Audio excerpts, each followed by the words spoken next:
Hey, Flowmies, it's time for another edition of the ITF Flowcast. So this week we are doing part 2 of our best of series for 2022. We're going to listen on parts of 3 interviews that we had earlier this year that were really outstanding. Our first one is with Jordan Miner. He's a longtime Flowmie. Also, for those who don't know, he's a country western musician, very talented. If you didn't listen to the first interview we did with him earlier this year, I implore you to go back and listen to it, get to hear him sing a song. But he has a really great story of just how he got to where he's at and all the things that he's had to overcome. So really encouraging to listen to. But what we're going to listen to today is a part of the interview where he talks about how he makes his business work for him. And he certainly has a very unique circumstance. So he gives really good advice. We talk a lot about choosing the work that you take on, the customers that you have, which ones you let go, which ones you keep, which jobs you turn down, because even though it may be good money at that time, in the long run, it's probably not going to work out best for your business. But some really good advice in there. So I really encourage you to listen to that. Our next interview we're going to have is with Peter Cruz. Peter's a relatively new Flowmie, but he's a very good participator now. And we had a great interview with him. He has a very interesting perspective in that he came from the world of finance before he got into window cleaning. So he applies a lot of the things that he knows about business into his growth as a window cleaner in the New Mexico area.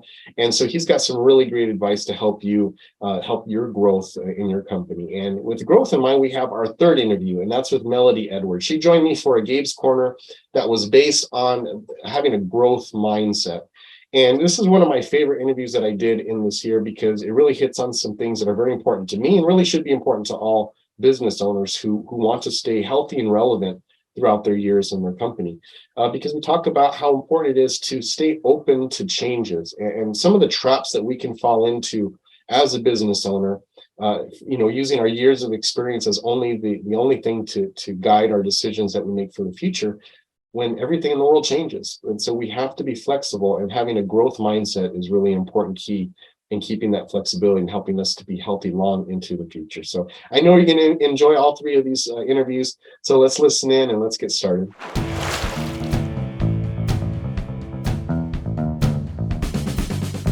Let me ask you, if you don't mind, I don't want to get too personal, but with your rehab, how it was not for my knee, I'll tell you that. But did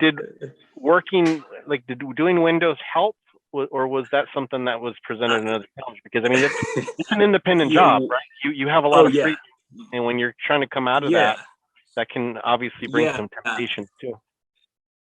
It did for a little while. I mean, all the window cleaners, I've met, it's like there's some that are just business guys that, they're running it because it's a business and that maybe aren't in the lifestyle of window cleaning like some of us are, but the people that seem like passionate about window cleaning itself, I've met a lot of, it's either like, former addicts or alcoholics / musicians, and then a lot of like Christian or church people or homeschoolers. It's like weird niches, and then maybe I'm probably a combination of all 3 of those now. Sure. So it was good. I mean, that stint in rehab it didn't take very well the first time, and that was the only time I went, knock on wood. But it didn't last as long as I'd hoped, at least. I had to have kids before I figured that part of my life out, I think. But no, so it was probably, I guess it was probably not good, because I figured out, you got a little too much independence, and if you're working with somebody else with a habit and you decide you want to take your lunch break, over in the hood and spend the rest of the day, enjoying the window cleaning a little bit more, but probably not being as productive. Well, that's what I was thinking, because as someone who, mentors people and talks to people, and especially, not just in the window cleaning industry, but, talking to young people who sometimes are coming out of rehab and they're looking to do something. Obviously, they're going to have a hard time finding work elsewhere, right? Right. They're going to have time finding work in standard type of job, because they're going to do it's awesome because of that, though, because you can, you don't have to shave. You can, I've got tattoos. Actually, back then I wasn't tattooed, I guess, but I've turned down jobs because I knew I was going to have to shave, and this is not an industry that matters. So it's definitely a good I think if you've got a good mentor, like if you got somebody like yourself that you're working for, it's an awesome opportunity. That's what I try to instill in them. Whatever industry they end up going towards is like, look, if you want to get into that, more power to you, but you gotta be around good people. Because because you could go to Wall Street and they're doing coke on the lunch breaks and stuff too. Yep. So it's it's the same like we talk about it with our kids at school. And I tell my wife, I was like, look, this stuff, private schools, public schools, it doesn't, private school kids can just afford better drugs sometimes. Absolutely. It's all out there. You just got to, know how to watch for it. Well, that's cool. I'm glad you came out on the right end of that. And I know it's a struggle for a lot of people. And so that's really good on you that you were able to. And like you said, being a parent, that'll smarten you up real fast, won't it? Absolutely. Good. So you started out, you had your first company that you owned was Joe Country Hydro Clean, right? And Hill Country Hydro Clean. Oh, Hill Country. I'm sorry. We live here in the Texas Hill Country. And gotcha. So Hill Country Hydro Clean, and you just before we came on, you were talking about how you're wanting to rebrand and you're wanting to kind of change things up. So, kind of walk us through a little bit of that history of your company, why you felt the need to rebrand, why you chose the initial name in the beginning, and kind of how this experience is going for you so far. Yeah. So, I guess one of my choices at the beginning, trying to pick a name, for a band name or for any name, that's the hardest part, I think. And it certainly was with the company thing. And I was, at the time, I guess I thought maybe I would do more pressure washing, even though I hate doing it and there's money in it. But so I was trying to come up with something that just covered everything and told, kind of covered our area here in Texas. And I live just north of San Antonio, kind of a little bit south, almost in between San Antonio and Austin, just a little bit south of that center line there. And so I kind of work all over the Hill Country. And so that was my theory. And hydro clean, I was like, clean, I'm cleaning with water. And really I should have just gone with Jordan the window cleaner to begin with, because that was my other strong choice. But I don't know. I just thought, it sounds too generic. And I guess at the time, I don't know if I knew about Luke the window cleaner, but, or maybe that was, I don't know. You worry about, you overthink all this stuff. So, right. Oh yeah. I totally did too.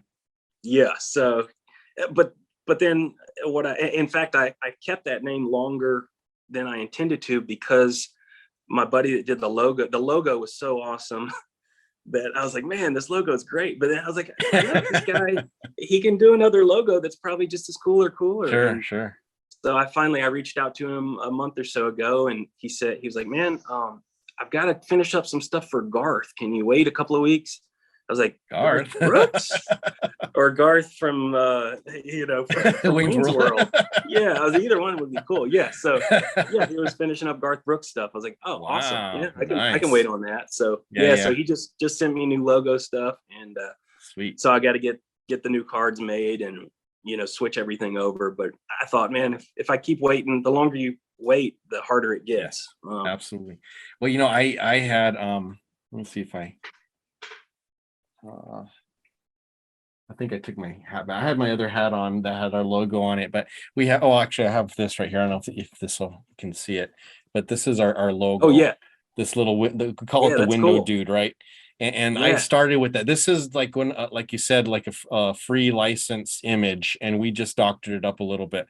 Anyways, about 2 years ago when we were doing our rebranding, I was like, we got to change the logo up. We got to do this. And I had submitted, I got different, other little guys to replace him.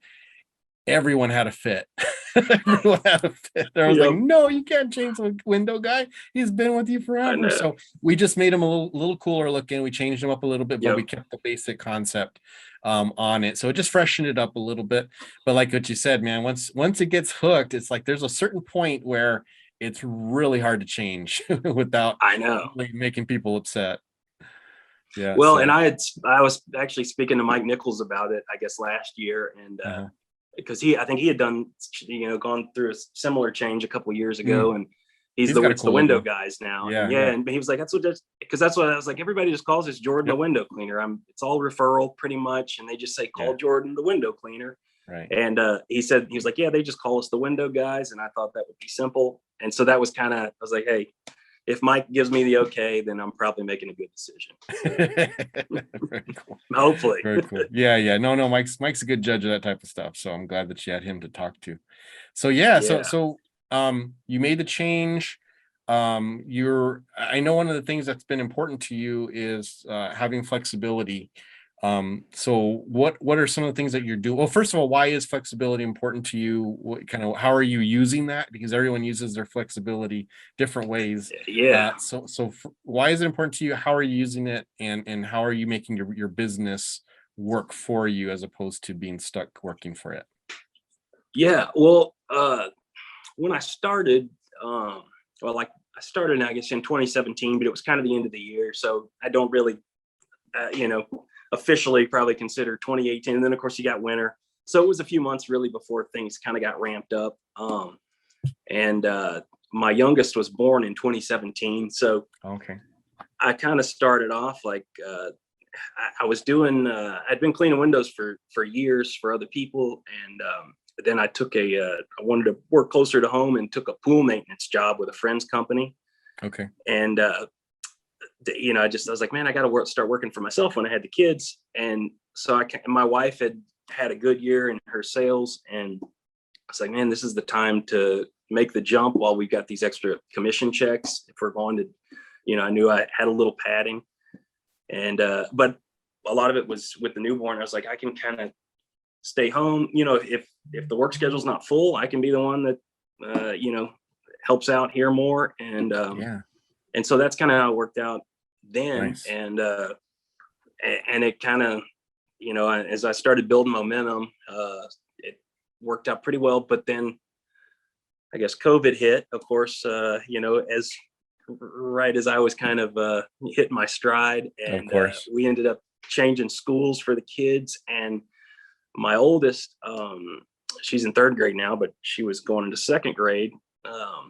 So I guess she was in first grade, and they didn't come back for the end of that year. So I kind of helped out with that.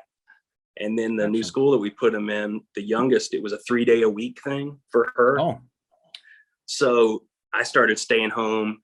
She went Monday, Wednesday, Friday, and I stayed home Tuesdays and Thursdays and just started booking Saturdays and working a 4-day week. And so I'm just now kind of getting back to like a normal schedule because she's on a 5-day-a-week now. But yeah, a lot of it just really revolved around, being able to have time for the kids. And then, I'm not playing music as much as I used to.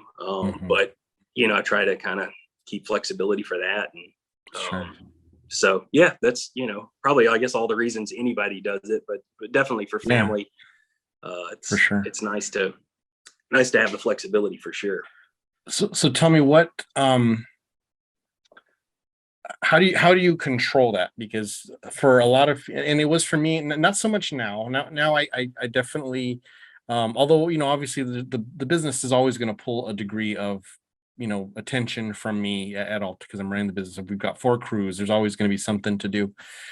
But how do you keep your focus when it comes to that? Obviously your daughter is going to be home, so that's not that's kind of out of the question, right? But now that she's in a school, and now you have more of a flexibility as to when you do your business, how do you keep control of that? Because I think that's something that window cleaners struggle with. A lot of the guys I talk to, all they do is just take jobs. Someone asks yes, and they take it, and they're working Saturday and they're working Sunday, and then they don't know why they're dying, right? They don't know why they're just burnt out. So what do you do to keep that in check so that you're not burning yourself out now that you have the opportunity? My biggest thing, the best is referrals.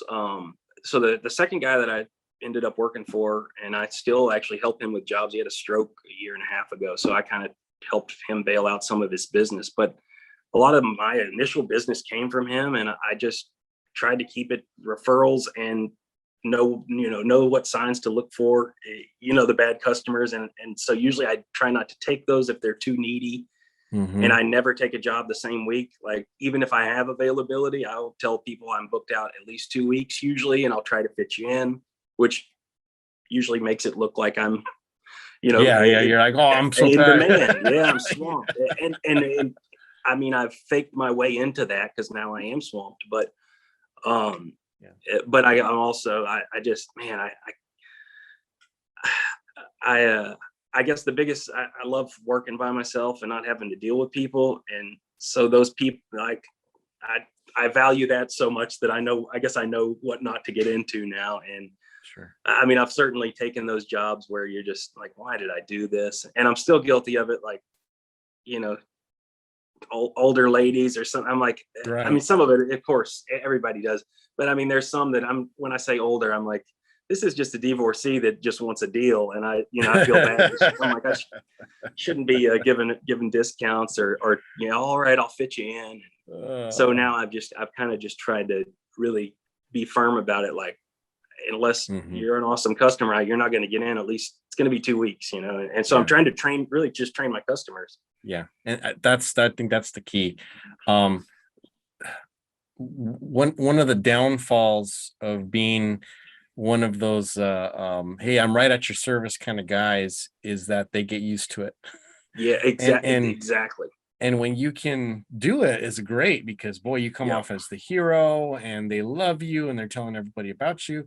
But then your daughter's got a thing you got to get to, and they're calling you up, Friday, afternoon saying, oh, Jordan, I got this big event on Sunday. Oh, you got to save me. Please come and do my windows. I'm sorry I didn't call you a week ago, but, and now you're just like, oh, and so you do have to set those expectations, and, and if you can do that, and again, those are the customers you want to keep, right? Those who respect your time and want you to spend time with your family and don't want to pull you from that. The ones who get mad that you don't drop everything for them. Those are the ones who are going to, you don't want them, because they're going to leave the bad reviews for you. You can, spill blood for them for, years. Oh, and then but the minute you don't show up, they're like, because they'll call the next guy that will jump through the hoops. And and I learned that playing music. Like, I'm like, man, if I take these, I mean, if I'm playing at some little piddly sports bar, then why is this, nice music venue down the hall? They don't necessarily need me, because I don't know. So I learned, I guess, some of that it's like, you jump through all these hoops to try to make ends meet. And sometimes you're better off holding out and waiting for, one big thing. It always works itself out in window cleaning. It just manages to. Yeah, for reals. I think that's an important lesson to learn, and it's not, you don't learn it right away. Right. You have to take those jobs too. You got to learn the hard way. Yeah. And in the beginning, you absolutely have to take those, right? Because you got to get established. But I think, people always say, I want to have my own business because I want to have control over my schedule. But yet, the moment that you have the opportunity to exercise that control, you don't. Because you don't want to chase off the customer, or you want to be the hero, or whatever. There's a million reasons why you take those jobs when you should be saying no to them. But it's okay. Why did you start your own business? It's to have control of your schedule. So are you going to control your schedule? And that's the lesson that is sometimes hard to learn. And it's hard to say no to those dollars. I know. Well, I guess the blessing and the curse of being a solo guy too is that, like, trying to get to all these estimates. I mean, if you're not out doing it, but sometimes I'm like, man, I just gotta, if they can't wait, then I'm not the guy for them. Or, when is window cleaning ever an emergency? I mean, exactly. It's usually not. It's, people just think it is. So, or it's their bad organization, right? Exactly. They're having a huge event on Saturday, but they don't call you until Wednesday. So exactly. It's like, well, look, I mean, if you would have called me last Wednesday, I probably would have been able to fit you in.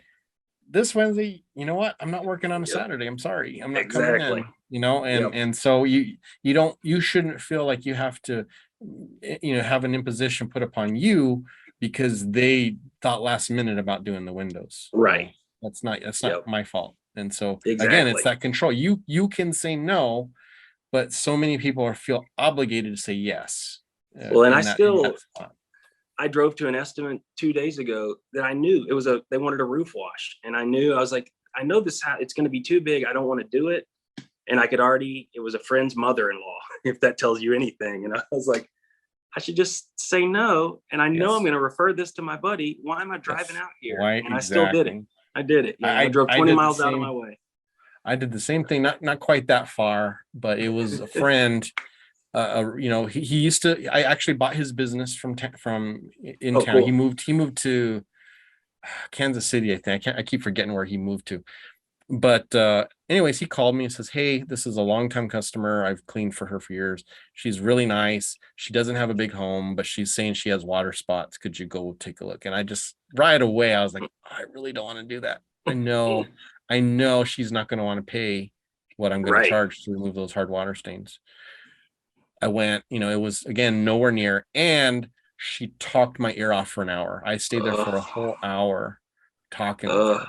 And of course, she thanked me for taking the time. But I'm like, well, she didn't tip want to do this. Yeah, exactly. You can thank me with, $50 for my time here. But it's just one of those things where you have to, it's okay to say no. And you have to allow yourself to be able to do that. Even if you come out looking like the bad guy in their eyes. Your time is more valuable.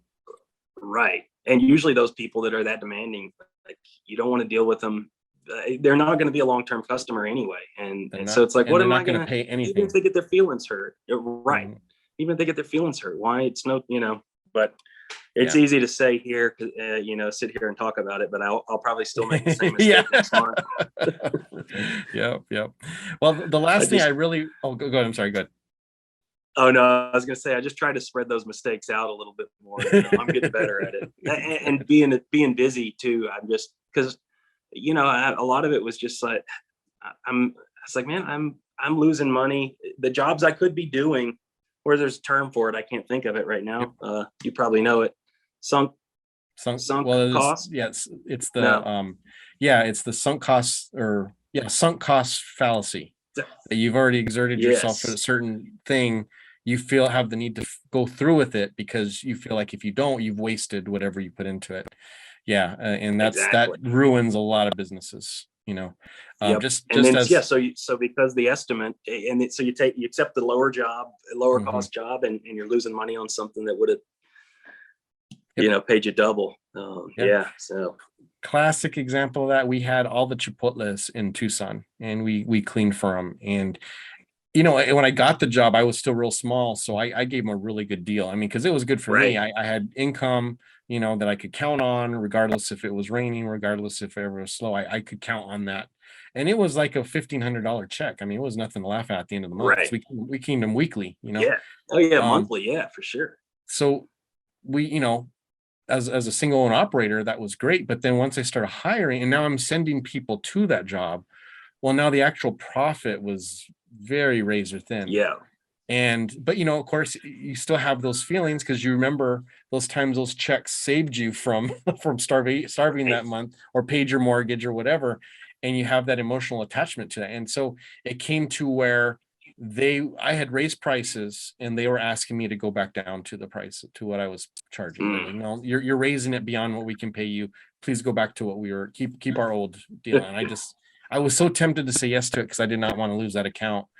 And then I said, no, sorry, this is my prices. If you can't, they ended up just doing it in house. They didn't even hire another company. They just bought window, and of course the windows look like that too, right?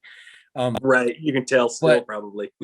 But it opened up all of these hours during the week that now I could have residential there. And I didn't probably pull in $1,000 with a 2-man crew that was jumping through hoops to make 300 or 400. Absolutely. Because, and then not only that, but because they had to be done by a certain time, because I couldn't be clean when they were open, that I had to do my whole schedule around them. I mean, so much revolved around them. And I just didn't realize how ingrained it had gotten into my business. And once I said no to it, it was almost like a boost to my business, because I had all of this higher profit income now coming in that I had, because of my attachment to the sure thing, I lost that opportunity to make more money. And that's an important lesson to learn Well, as well. But that's also part of knowing your worth, Yeah. knowing what you. Well, that makes me you feel good want because to I make. just lost one. I had a property company contact me, and they're putting in these new buildings, and it would be in town. A lot of my work is in San Antonio, which is Mhm. 15 or 20 miles south. And I was like, man, it would be great to get commercial work in town. And I was trying to cut them a deal. They wanted monthly, which I was like, you probably only need quarterly or maybe every other month. And I went as low as I could, and lower than I probably thought I should have. And then they said, hey, go back and bid this other building too. We got another. So I was like, cool, they like this price. And then nothing. And I finally reached out to the lady again, and, oh yeah, we actually just got somebody to do a one-time clean. And I was like, so they're, all this stuff. And even my wife was saying, like, maybe lower it a little bit more. So it's a sure thing. But I was like, man, I will be kicking myself out there in the heat doing these jobs, thinking about the other jobs I could be making more money. That's it. Absolutely right.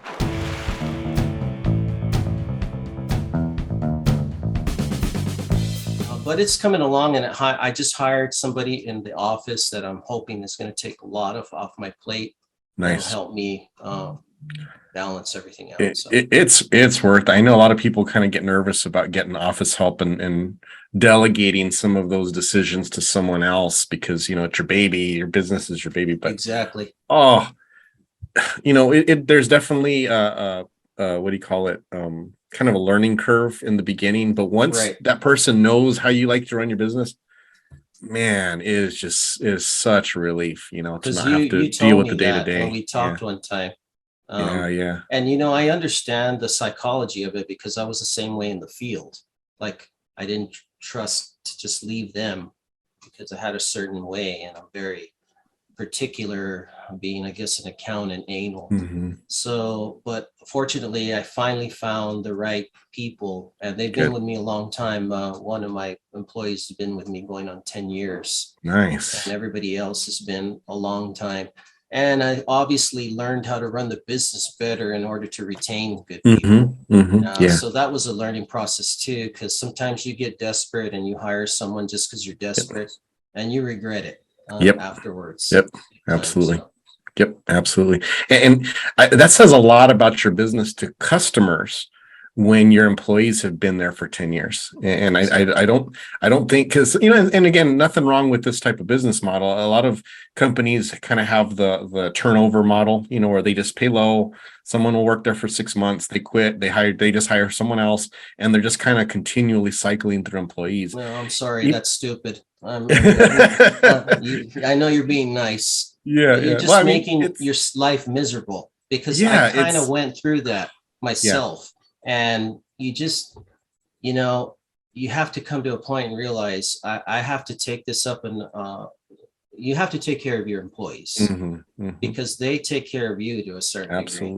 And investing in them is an investment in the business. You want them to achieve their dreams too, not just be a slave driver. And in the long run, it helps you to what you want to achieve. So you're not, if you think I'm just going to hire these minimum wage guys and keep hiring and firing them, you're never going to grow. You're never going to grow, really. And you don't have the consistency, But if you get a guy who's been there for 10 years, your customers develop a relationship with that person. And it's a girl too, so it's not a guy, but even better. Even better. I mean, and especially if they're in the office and talking, it's like, when they call, even though they don't get you, they still feel they're getting the company. And I think that it's that transition from moving from you being the face of your company to your culture being the face of your company. Because if the culture is that way, it doesn't matter who's going to talk to the clients, they're going to reflect that culture. And that's what you want them to be focused on. And that's when they're going to be loyal to you, because they know that no matter what happens, the same culture is going to be there, and that's who they want to be a part of. That's right. I always tell them I want them to love my brand, not Peter. Where's Peter? Even, and that happens sometimes. The girl that I have that's been with me a long time, her name is Ruth. And they'll be like, well, where's Ruth? Ruth today. this crew's great. I read one of your articles you wrote about the A team and the B team. And I explained that, we don't want to make them feel like there's an A team and a B team. We all want to be the A team. Yeah. Yep. And there's, we want them to love Clearview, not, Gabe or Ruth or Julian. Yes. I'm just throwing the names of my employees. We want them to love the brand. It's like when you go to Walmart, you don't go there because I love that cashier, Lucy. Right. I hope Lucy's there today. I'll buy my groceries if Lucy's there. You don't go for the cashier named Lucy. You go because it's Walmart. It's a brand. And that's the same way I feel about my company. Yeah, awesome. Very cool. Well, that's really good. Now, because of your business background, like for me, for instance, when I started, like I said, I probably went about 12 years where it was just me. I was a sole proprietor, had no business background. I kept everything in a paper calendar. I had a Phoenix map that I would, flip to. I remember the first time I actually got a physical GPS thing that was on my I just thought I was like a rocket scientist after that. Now we're in the world of CRMs. Now we're in the world of other companies selling us things to help us to manage. So let's say I'm a new guy, I'm coming in. What recommendations would you give to me as far as CRMs, or any type of organization that I should keep in mind as a new window cleaner? Well, when I first started, I obviously was familiar with QuickBooks, which is pretty much the accounting software that I think lots of businesses our size use. Mm-hmm. So I was able I figured out a way to, it's an accounting software. So I figured out kind of a way to put it in there as a quasi CRM. I figured out a way to do it, but it wasn't, as a true CRM. Yeah. So I finally started researching, and there's a lot of good CRMs out there. Mm-hmm. So, I'm not putting down any of them. Obviously, one of my considerations was price. So I personally, our company uses the customer factor, which is one that a lot of people use, because first of all, price, it's unbeatable. And it's fairly, the support could be better, I think, and more information on it, but for the price you're getting, it's a bargain. And not only that, once you learn it, it. My office knows it. My office knows it better than I do. They're continually pointing out different things. Hey, if you would do it this way, this would make it easier for your techs, and this would make it easier for. I'm like, oh, I had no idea that was even a feature. So you do learn it, and the times that we've had to call, they've been pretty on. We really haven't had. They're nice. You talk to the owner usually, which sometimes I'm like, is there more people that work there? They have a gajillion customers, but overall it's very good, and it's, really helped us a lot. Like I said, the last 3-4 years, big things have happened. Water-fed poles, implementing a CRM, getting a physical office that's not at my house. All of these things just made my business double. We're going to double this year from 2 years ago. Thanks. Just because of those things. And now hiring an office person, which I had never done before, a person that has a lot of knowledge. So I'm hoping this is even going to take us to another level. And it's just by doing this, it helps everybody. Because sometimes the reason I didn't do this, I felt overwhelmed just thinking about it. A new software, and I liked my book that I wrote my appointments in, stuff like that. But once you do it, there is a learning period. Nothing's easy, but once you do it, it's like, man, I should have done this a long time ago. Yeah. Oh, absolutely. And I think that's the thing I try to instill in new owners. Because, obviously they come in with certain expectations, or they've watched the videos and they already have kind of a mindset, and they're already thinking like, okay, well, what am I need to get this, Mormon, Wagdale, whatever, brand. And they're already looking at all this equipment. And I'm like, you know what, man, rather than worry, just get some basic equipment, get good at that basic equipment, and put your energy towards the organization of your business. Exactly. Just focus on laying a good foundation for growth, because frankly, your first customers you're going to get, you're not going to need a Mormon, on a 20-foot pole to they clean don't the care. window. You just look at just me. right I'm now, using a wagtail. Yeah, like exactly. I don't care.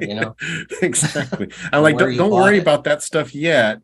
Get good at the basic stuff, but focus on getting your business in line to grow. Because if you were like me, and here, we got started, and I just literally just was handed squeegee and a pole and a bucket, and it was like, here's some jobs, go do them. And I had like an hour of training from the person who I bought the stuff from. There's so much that bad habits I just had no idea, and like you said, with taxes, where you're paying as a sole proprietor, it's, you're paying out the nose in taxes that you normally wouldn't have to. You're getting double taxed. So that's what I tell people: take the time to do it right, set it up first, instead of, like I said, like going on a long trip and you're climbing into a junky car and you think by putting gas in it, that's all you need to do. The tires are bald. There's no oil. You get going, and then halfway during the trip, you have all kinds of problems. And that's the same way with a business. Yeah. Do all of those things at the beginning, then you don't have to worry about it anymore. It's done. Then you're not having to backtrack and say, why am I paying all this tax? You have people that, they make the money and then they're mixing it in with their personal. And then when it's tax time, it's a nightmare.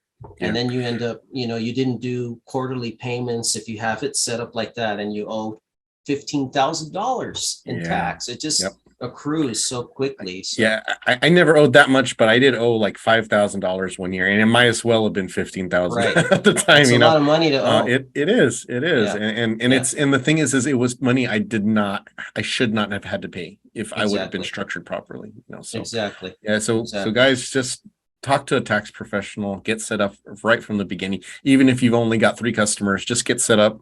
And like you said, get a separate account.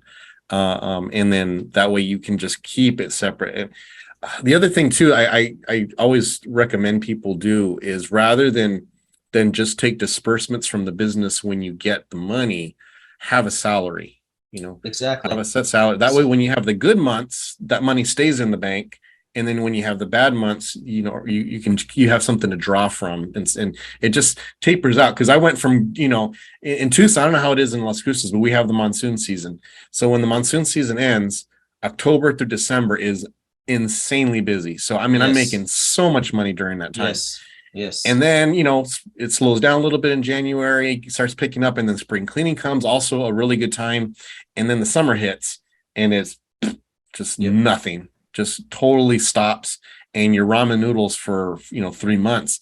And then of course you're going into debt, because you still got to pay your mortgage, you still got to pay your car, you still got to pay this. And then what happens, you're in a hole, and then you start the busy season, you get done with it, and you have nothing to show, because you spent all that time paying off your debt that you had built up in the summer. And so if you can just have a salary where you're not overspending when you have the money, then you go into the busy season on a level field, and you can actually make a profit during that time. And for me, I would pull my business out of, a really bad spot, just with that busy season. So imagine if I started without being in debt, that's what that's what my logic was. And now that I've done that, it's just like, wow, it actually, it works. And I'm not without, because, is it less than what I could be making? Sure. But now I'm not stressed out during the slow season. We don't have to worry about paying our bills, because we're getting paid exactly the same. So that's kind of a reason too, because our monsoon season's like yours too, and it's probably not as bad. I think it's a little drier where I live, but that's why I did add-on services too. So we do have, I used to think, I don't want to get into it, but we got into pressure washing and doing dryer vent cleaning. So that adds like a nice chunk of money to our business, to where when we are a little slower with window cleaning, and sometimes I'm glad we're slow. Like this year has just like been absurd. I don't know what's going on. You know, everybody talks about the economy and blah, blah, blah, and it's all bull because we're all super busy, all the window cleaners. And we did have some rain. Like last week, it rained and we worked every day. We were working outside. It was rainy. And we would tell the people it's raining. They're like, no, it's okay. I want you to do it anyway. I was like, this is absurd. I'd never seen that before. And we finally, yesterday didn't work because of the rain. There was some clouds and so finally, and it kind of gave us a rest. Yeah. You know? But like you said, there are going to be times when it's a week or two of no work. You need to have something stocked away. And I try to, with my employees, I set up things to where I pay them bonus days, they're called. So if I run into that and I have money, I'm okay with paying them some days that they're not working. They appreciate that. Keeps them surviving. Yeah. So it's just, you just got to find ways to keep it going because you don't want to have an employee. You think about it, if you don't pay yourself for a month, you probably wouldn't do that. You're like, well, I don't have work. Sorry, bro. Have fun. They're going to go get another job. So you have to figure out ways to retain employees even during the slow times. Sure. Absolutely. Very good. Now in your area, do you have a lot of competition? You know, not really. I have an ex-employee, of course, that went and started his own, but you know, nothing close to the size. In the city, we're like it. If somebody thinks of window cleaning, if you go online and look, we have over 200 Google reviews and it's growing every day. Compared to the other ones, maybe have 18 or something. So we rank first.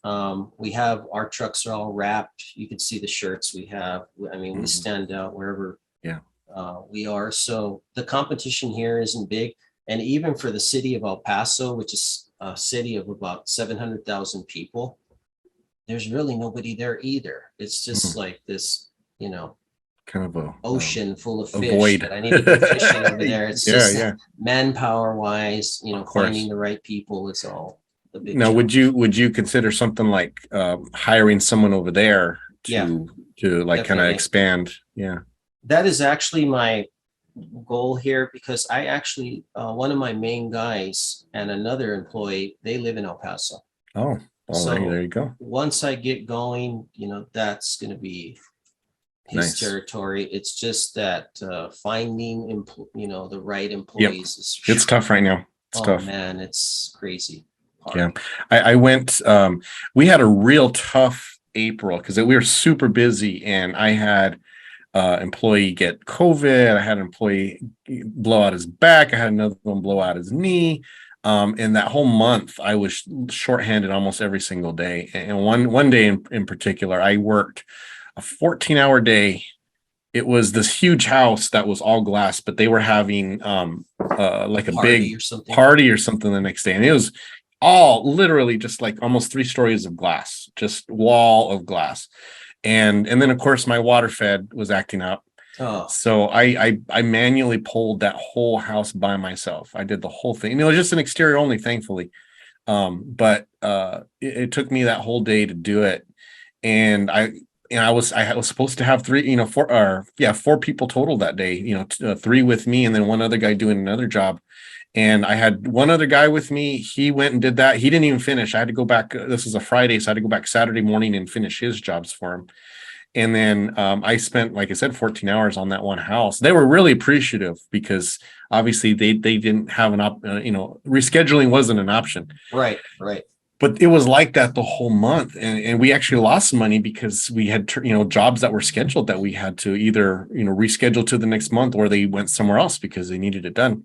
Right. And I was trying to find someone to work.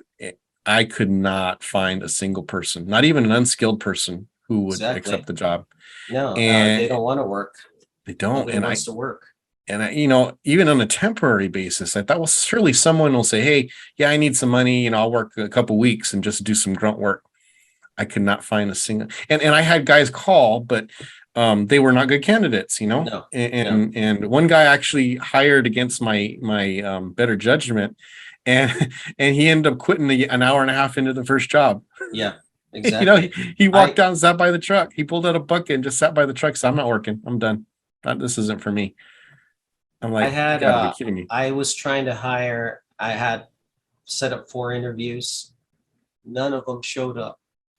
It's just crazy. I mean, and it's like, and I'm really picky now. And, you know, the people that I have are all like top notch, and I'm not going to upset that, you know, chemistry that I have by, because it's not worth it.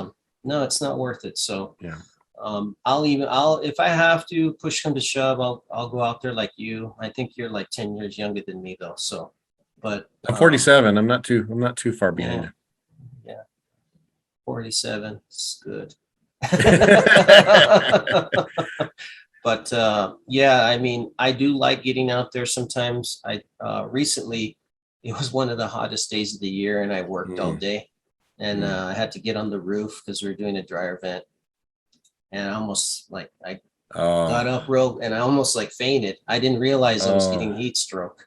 Wow. So but you know, push comes to shove, I'll get out there, but that's not efficient use of my time either. You know, so and that's where I got to the point is, you know what, I better serve my company by being in the office. And I still love it. Like you said, I'm the same way you are. I love cleaning windows. I love interacting with customers. So I don't see myself being totally out of the field, but I only want to be in the field 1, maybe 2 days a week. And the rest I want to devote to doing the you know, running the business.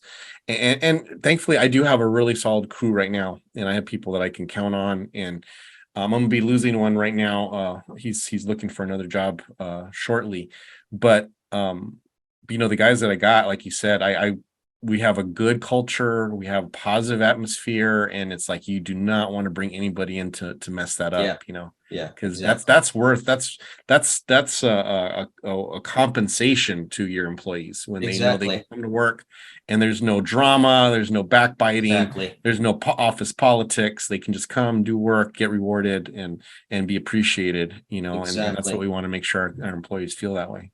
Yeah, and I have amazing employees. Whether or not they feel that way about me, no, I'm just kidding. We had our during, it was COVID, but they threw a surprise 15-year anniversary party last October, so that was pretty cool. But yeah, I think, you know, we have a great environment. I do a lot of things that other business owners would be probably like, you know, there's no way I would do that, and it's like, you know, I got to do it for them. You know, they have their dreams and they have their needs too. So some of them have families with kids. So if we help each other, everybody wins. So that's kind of my philosophy.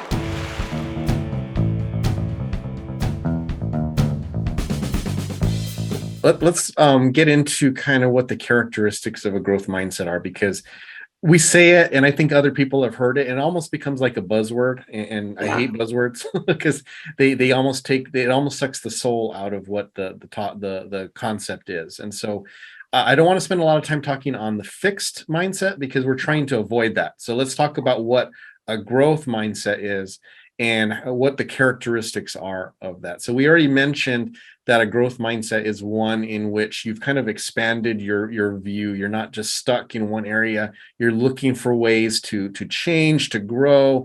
You're not afraid to take on challenges. So let's talk about some of these characteristics, and we'll kind of go back and forth on each one. So the first one that's listed in this article that I got this information from, which is belief in development over time. So that means that if you don't have a skill, you can take the time to learn it and to get better at it and to be able to utilize it in your business.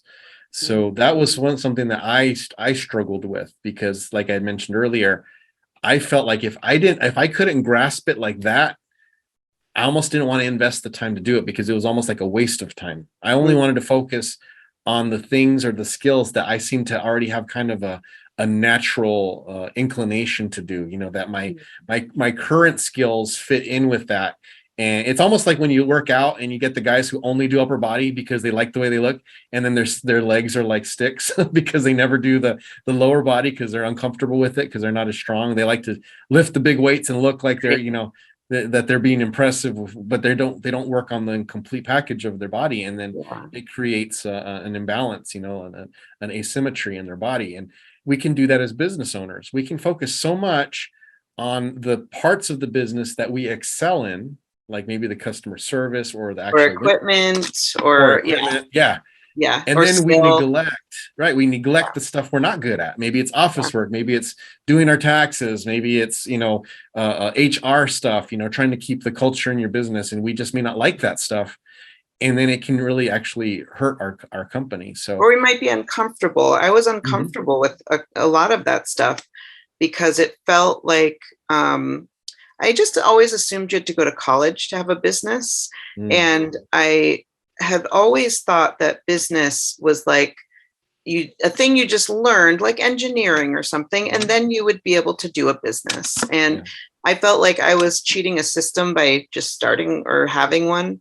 But the thing that is, it's just, for me, it felt like I was able to, I'm sorry, my son just came in the room and totally just That's okay.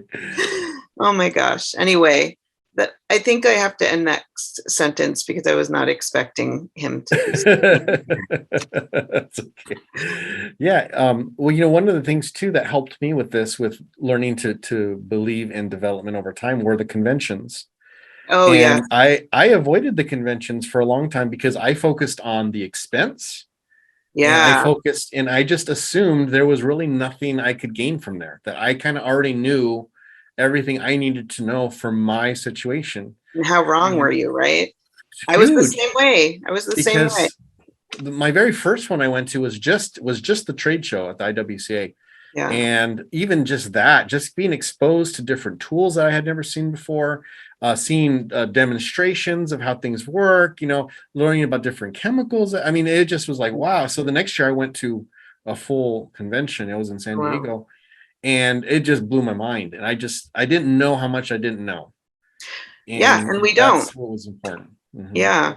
I think I'm going to get back to it now that my son is not here anymore.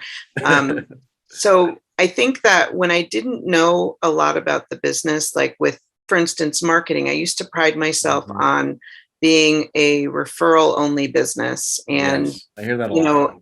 Because that meant that I was really good. People just referred me, but it also meant I didn't have to grow beyond my comfort level in terms of marketing or sales or having more crews. And so when it finally was time for me to develop that part of it, was very uncomfortable. It was like, it just was a totally different way of doing business. And most people don't do business necessarily, not most, a lot don't do it by referral. Like they start with a marketing, budget or putting out flyers. I never did any of that stuff. So it's interesting, or like accounting and bookkeeping. I finally understand how my books work. I understand how to do all of that stuff, but I know that I am not meant to do that in my company. So I pay somebody else to do it. Yeah. So you should always understand the things that we need to be doing or that are going to affect our business, but it doesn't mean that we need to be the ones doing it. Yeah. It's so funny how often, I shouldn't say often, it hasn't happened in a while, but there was a period where I felt like every other person on Instagram was messaging me. And because I on my Instagram, I would put reviews and I would put, this is, my Google reviews and this is how much we have. And I thank you for that, and I get a business owner would message me and say, oh, why are you focusing on Google reviews? That's you should focus on referrals, getting referrals from your company, from your customers. And I'd let them kind of go on their spiel about lecturing me on worrying about Google reviews or paying for advertising. And I say I should focus on referrals. And then I wait till they're done. And then I'm like, I actually do get a lot of work from referrals, but I also get a lot of work from Google reviews. And I get a lot of work from advertising because you know what? I don't say no to any of those. I use all of them. Referrals for my customers are awesome. Yeah. So are Google reviews because I'm reaching different audiences with each of those things. So when you shut everything off because you say referrals are the only way to go, you that's a fixed mindset. You're saying these other options are garbage because they're not the one that I'm familiar with and that I'm comfortable with. And that's the danger. We limit our business in that way because we're saying these other options, I'm not even going to consider them because they're different from what I'm comfortable with. And it traps us, you know. I'll be vulnerable for a minute and say that there have been many times in this industry where I could not accept information from other people because it felt like like it was hurting it. Like if I acknowledged that somebody else might know something more than me, that they would see me as being stupid. And that's obviously a high school, young person chip on my shoulder that I was holding on to. Right. Yeah. And it's something I still have to work on. I still have to be like open to hearing people, what they have to say, and understanding that people there are people who have been mentoring me for years that I couldn't hear the information they were saying to me 5 years ago.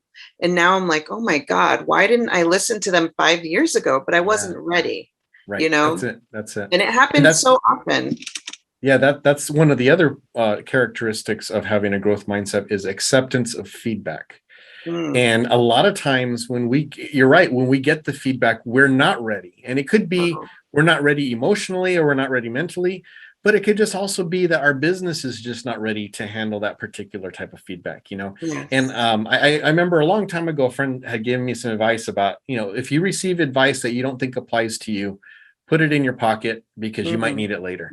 And I always think about that when I receive input, because like sometimes people will talk to me and they'll give me advice that really is for a business that's maybe twice as big as mine. Right. So it doesn't really apply. It's talking about investing money that I probably don't need to spend right now because my clientele isn't that big. But I mean, who knows? If I get there, that may be good advice. So I'm not going to dismiss it and say, oh, that doesn't apply to me, forget it. I'm going to say, you know what, that doesn't apply to me right now, but I'm going to keep that in mind. And if my business ever gets there, now I have this little nugget of information or wisdom that can help me to make that transition to that level or whatever. But you have to be willing to accept it. And like you said, there's an emotional attachment as well. Because here I've been doing this for 20 years, and now maybe someone who's been a window cleaner for 10 years gives me some input. Am I going to say, oh, what can a guy with 10 years tell me? I've been doing this for 22 years. And we get that a lot, right, on social media. Oh, totally.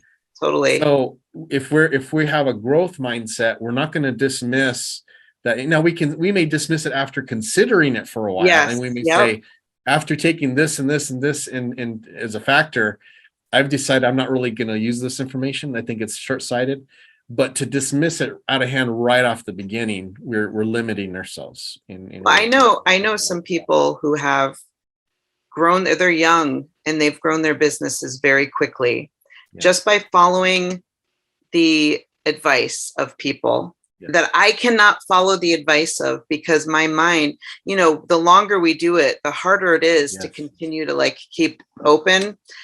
But also the longer I've done it, the more I know that I don't know a lot, And so I really have always envied these people who can just attach themselves to the information and move forward, and they're killing it.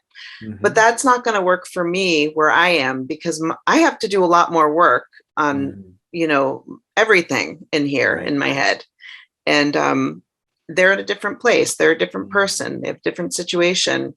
So it's sometimes that person who only has maybe 3 years in the business, they have advice that I could take, that they've done something. And if I was ready to hear it, they could actually help me. And just because they've only done it a couple of years doesn't mean that they don't have something helpful. And sometimes those young guys, they've got an angle that they're looking at the business that we've been stuck over here. Totally. And they're looking at it from over here, and they're seeing stuff that we're just not seeing. And so we have to think of it that way, and maybe we're missing out on something that they see just because they don't have all the blocks up from being in the industry for so many years, or the patterns or the habits or whatever. And they may be hitting on something that's just a really good business idea as the business environment changes and how people are making money changes and the economy changes. Man, we can't be closed off to that for sure. No. Well, and I think, Gabe, just one more thing is that you and I have been in the business a long time. And when we started, there was not the kind of information freely flowing the way that it is right now. And so I'm kind of more forgiving of myself for not being able to just get with it a lot of times, because I had 10 years or 15 years of like just me trying banging your head against the wall. Yeah, banging my head against the wall. Yep. Undoing those patterns takes ages. It takes so much work. And it's something I actively work on all the time. But it's important. I just want people to know who have been doing this a long time that the more you practice this, the more you practice having a growth mindset, which is not an easy thing, but it can actually, it does work. Like you can open up your mind. You can see things differently. It takes a lot of work, really. And humility. Yeah. Well, that's the big one, is humility. Yep. And that's a hard one. And with humility comes closely with the next step, and that's getting inspiration from others. I think when you're a successful business owner, or even if you're not, maybe you're trying to get there, you're not quite there. When you see other companies succeeding, or kind of just at least getting like a good, getting some fire under them, or getting some good press, or they're hitting big on social media, and it's a tendency to kind of feel jealous about, and maybe you're even resentful. Like, I've been doing this for 15 years and here's this guy 3 years, and now look at how much work he's got or how much attention he's getting. And we can easily kind of fall into that realm of jealousy or even getting bitter that maybe it just seems like they didn't have to work as hard as we did, and they're getting the things we're working for. But if we have a growth mindset, we can take inspiration from that, because then we can say, oh, wait, hey, they've only been doing it 3 years and they're doing what are they doing that's working for them? Maybe there's something that we can learn from, right? Or we can just be happy. I mean, there's something to be said about being just happy for other people's success. Another practice right there, that is something that if you're somebody who struggles with that, like I'm very much happy for most people, but then there are times when it's just so hard to be happy for them because of the struggle that we go through. But we don't know everybody's struggles. We know nobody's struggles because we're not living them. And a lot of times what we see on social media is the good side, right? Of course, we see it's because it's curated, and of course they're putting their best foot forward, their best face forward. Everything's edited, everything's done, and so we're seeing the final product. We're not. Why do we forget that? We always forget that in the moment. Yeah, we do. But and that's one of our big things with our social media is we're always trying to share other window cleaners stories, or if they got a cool TikTok, or they got a cool reel, or maybe like an instructional video that we think is pretty solid. We try to share those because I think for one, it helps us to stay humble, that we know, hey, there's other window cleaners who are doing pretty good, and they got some pretty good stuff out there, and they're helping others, But two, it's like learning to be happy for others helps your success to be even that much more sweeter. Because you feel like you're a part of a culture, or a crew, or a group. Community. You're building a community around you. Exactly. And we're all kind of lifting each other up, Exactly. That's like what Into the Flow is. That's exactly what it was designed for. Its purpose was to give us that community. So that's lifting each other up instead of pushing each other down and trying to climb up on someone else to get ahead, Yes. And so, developing or learning to gain inspiration from others is a big step. Another one, this was really hard for me, again, just from my background, viewing obstacles as temporary. I think when we hit a brick wall on something, we feel like that brick wall is always going to be there. And this happened to me when I first started hiring. I was a sole proprietor for years, I think for like 10 years before I hired my first employee. And I hired him. It seemed like it was working good until tax time came. And I didn't understand about payroll taxes. I didn't understand about, all of this stuff that just all of a sudden opened up. Workers' comp, my liability went up. And I realized that at the end of the year of when I hired my first worker, I made less personally than when I was by myself. So I freaked out. Yeah. And I backed off, and I didn't lay him off. I think he quit. It was kind of just that it ran its course. So he left, and I just didn't hire, and I went back to just being a single owner operator. And I kind of felt that sting of like, oh man, why would I do that? And it took me a little while to realize that when you hire, what I call it is you have to break through the wall. You have to bust through the wall. Yeah. You run into the wall, you can hit the wall, that means you're going to slow down. But once you get past the wall, if you can break through it, now you're in a better position to run faster and you're able to go without that. And once you hire an employee, then your profits do eventually go up, but initially they're not. And so being prepared to, okay, there's going to be an obstacle here. It's going to take a little bit of time and effort and energy to overcome it. But once I overcome that obstacle, there's benefits and there's prosperity on the other side of that, and being willing to go through that, I think I actually am somebody who sees a wall and then tries to find a ladder to get around. But mostly what gets me is the exhaustion of running into those walls. When we're all pretty tenacious as business owners, but I experienced it this past week where my exhaustion got so severe that it was like burnout, basically. It was just like a burnout. And that's what usually, like when I used to have employee issues, that's the thing that would happen. There'd be a burnout of nothing's changing. And the thing that I've taken to is gentle extreme ownership, I call it, where I believe that really I can solve any problem. If I consider it to be not my fault, but like under my responsibility, then I can literally solve any problem. Awesome. That's a growth mindset idea. Yes. And so I always think like that. Yeah. But it doesn't mean that I don't experience that, the burnout, which is the thing that's killer. Along with your thing of like backing off, it's, the same kind of thing. You back off because you don't like that feeling, or you don't like how that hurt, the sting. Yeah, it's tough. Yeah. I kind of went through my first view of an obstacle as temporary with water fed, because I've always been a traditional guy. I just never could afford a system. I was, single owner operator. I had small accounts. It was, 20 to 25 hours a week I worked. So I just never could justify investing in water fed. And then we picked up this car dealership, and I just couldn't. If I was going to take this job, I was going to have to buy water fed. So I said, well, I'm going to be doing this once a month. It will pay for the system. I bought the system. I started doing the work, and I struggled with. I just felt like, oh, this is garbage. Why? Here I'm doing, and I'm getting streaks. I'm getting spots. I'm getting, drips after the fact after I'm leaving. Why am I going through all this hassle?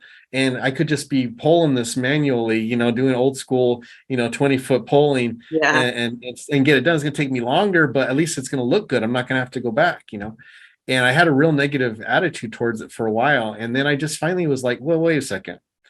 There's other window cleaners who can do this. So obviously it can be done. This is an obstacle that can be overcome.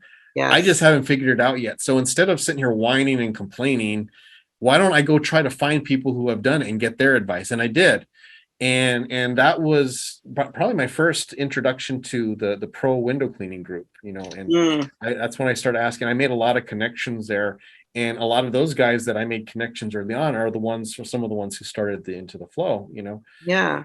But that taught me a lot, that just because I may struggle at something and maybe I can't see the solution to it, that doesn't mean there isn't one. I just need to find who has the answer to that, and then try to learn and apply that, Or watch the YouTube videos until you find the one that resonates with you. Yeah. Watch the YouTube videos.